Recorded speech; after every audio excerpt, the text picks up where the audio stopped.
What's up, gamers? What's up, gamers? It's your boy. And your girl. Herschnibbits. And your girl. Herschnibbits. Yeah, we're both Herschnibbits. You gotta speak up. Baboos. Hello? Okay, That's what I think of that. Eat my dust guy. We are at the airport because we are getting ready to head to Denver. We have a connecting flight first, so we have to go through Dallas. And then we're going to the DreamHack RC tomorrow. Whoa. Whoa, and I will be filming throughout the time that we spend there. We'll keep you updated on what we're doing throughout the event, and it should be a lot of fun. We will follow Harrison around on Saturday and figure out how he's doing because he's in the actual event, and otherwise you'll be stuck hanging out with me, so that will be a lot of fun. Well, they're not stuck. They'll have a good time. You're stuck. Trapped. Anyways, so yeah, we'll update you when we get to Denver, I guess. Bye. Good morning. We made it to Denver quite late last night. It was like 3 a.m. our usual time, but you know, 1 a.m. here or whatever. But almost everybody in the room with us was sleeping already, so I didn't feel like filming them. But I am awake bright and early, going to get some breakfast right now, then do my makeup, and then go to the convention center because we are about to go to DreamHack Magic, or Magic DreamHack. It's gonna be awesome. I'll check back in with you guys after I'm all ready and we're heading to the con. Hi, we're back. I did my makeup. We are at the event. Harrison and I are about to play a modern event. It's just gonna be 3 rounds. I guess you get some promos and ticks and whatever. Yeah, we're just playing for fun. Yeah. It'll be a good way to spend our morning, so I'm gonna keep you updated on that. Maybe not like a check-in because it doesn't really matter that much. I'm here as a player. And I'm here as a guest. So I showed the back of it by accident. Nice. So we're gonna have fun. These are actually pretty neat. They're nice and metal. Like they're good material, so you can actually keep it as like a little keepsake afterwards. Yeah, they're cool. Yeah. And later today we're gonna play a 2-headed giant event. So that should be fun. As a team. Yeah, because we've, other than just like small team events, we've never really played together. So should be interesting. Yeah, we get like 8 booster packs or something, and we have to build 2 decks out of it. It'll be fun. Yeah, it's like a year in review, so it's all the sets that came out last year. It's packs from that we get to build. Phyrexia, March Machines. Yeah, Wilds. Yeah, Wilds and something else. Lost Caverns, I think. So 2 of each. That'll be cool. It'll be nice to put our brains together because I think we work together pretty well when it comes to the logistics of Magic and thinking about like what synergizes. She always helps me with my deck choice, so. Hi, we're back. I lost round 1 of the side event. Harrison won round 1 of the side event. Yeah, that's awesome. I was playing against Riptide, which is a tough matchup. Wait, what are you playing? Oh, I'm playing Creativity. And I'm playing Zoo. But, we're wicked smart. Yeah, we're wicked smart. Yeah, so I learned a lesson about sequencing with silence and stuff, which is like a card I've never really played with that much. Like, I don't think I've ever cast it really before, so I learned, but my opponent was super sweet about it, so like it was an easy lesson to learn and whatnot, but I'll definitely use that information moving forward to be better. Gotta learn at some point. Yeah, exactly. So we're gonna continue on. Do you want to explain what happened? Sure. So I tried to cast Silence in response to a counter spell, which is not how that card works, because if it's already on the stack, it resolves. So I should have started with Silence and then went from there. Which would have solved my issue because it would have exhausted him of his counter spell if he had countered it, and if not, then I would have just been able to go off anyways. And it's silenced anyway, yeah. Yeah, and then that was in game 2. In game 3, I ended up getting a Dwarven Mine into play and getting a Dwarf off of it before casting Silence, and he unholy heated both of my tokens in response. Oh no! Which can happen, unfortunately, and I didn't think about it until it was happening, and I was like, oh, okay, Man, this is Silence another... card. Yeah, I was like, this is another lesson learned. So I lost both games to Silence, but that's not that bad. Game 1 was really interesting, went super long. It was just a lot of fun, and the only Archon that ever came into play was hard cast from my hand, and after I cast it, he scooped, so... That's pretty funny. Yeah, it was pretty good. Alright, we'll check in with you again soon.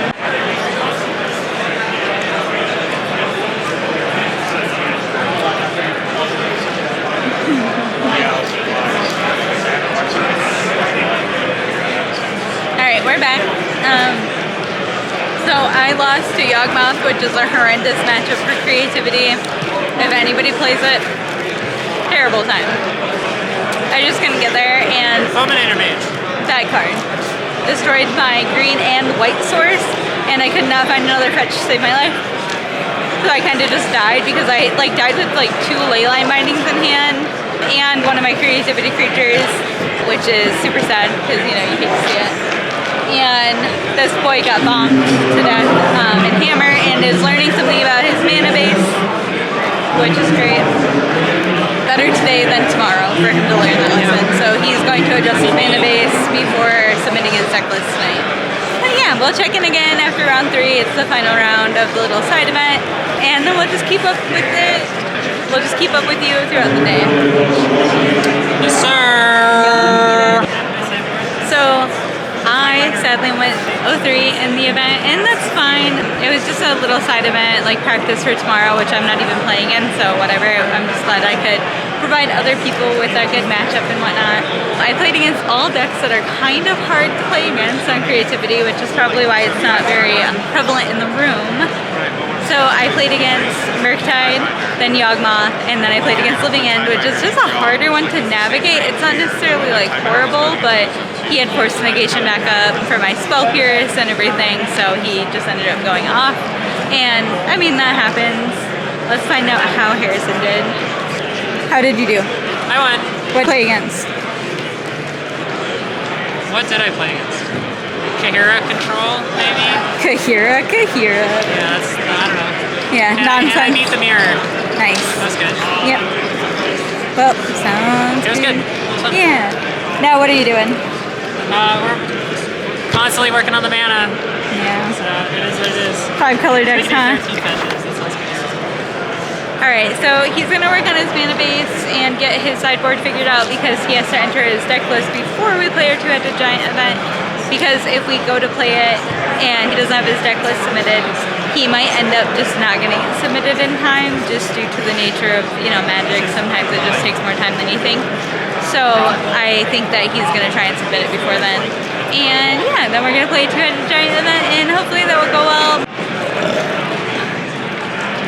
Excuse me. We are just eating our lunch, which is great. Harrison figured out his mana base, I think. What did you land on? This. That he was having an issue with not having an untapped black source come in. So his only black sources in the deck, I believe, were Triumphs beforehand. Yeah, so with that, he fixed it by putting an Overgrown Tomb back in, I believe. But right now, Harrison's being a real gamer and playing Clash of Clans. Because that's what real gamers do. Oh, stay tuned, because I also have a lucky trade with RK Post this weekend, so I'm going to end up doing that. And I'm not really sure what I'm looking for. I thought about just getting him to give me a shiny Eevee, because I'm really searching for a shiny Hundo Eevee. But I might land on something different. It kind of depends on what he has, and I know that lucky trading for an Eevee is kind of lame, but we'll see. I also don't have the biggest inventory of Pokemon, but we'll see what he wants to, so it should be exciting. Yeah. I'm stoked about it. I worked really hard to go lucky with him before this, and we went lucky Thursday. Yeah, yesterday. Yeah, crazy, just in time, So I also caught a shiny Shuckle right before I went lucky with him, so I was just having some good Pogo luck. Ain't nobody fucking with Shuckle. Nobody fucking with Shuckle. Alright, cheers.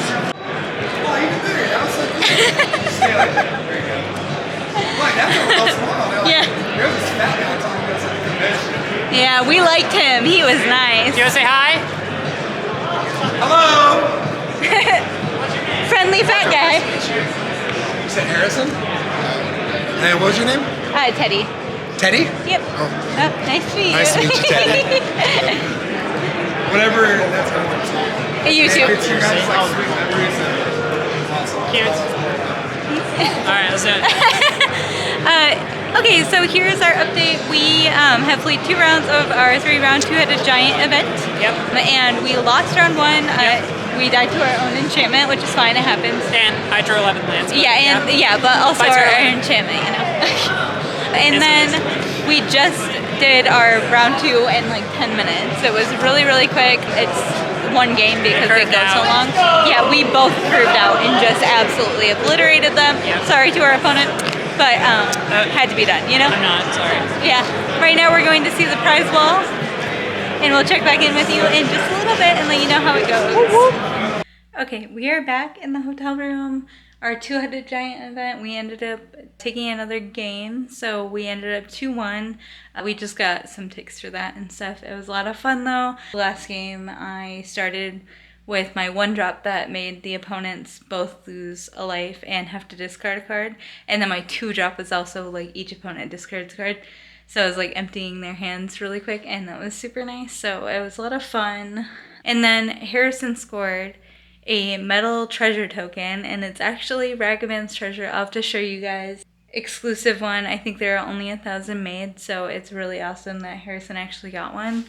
So that was a pretty good score from today. And then I gambled a little bit, which we'll show a little video of that, because MTG Nerd Girl had like this whole setup. I think she usually does this when she's at events and stuff, but she had this wheel that you could spin if you paid $5 and then you win a random prize off of it and stuff.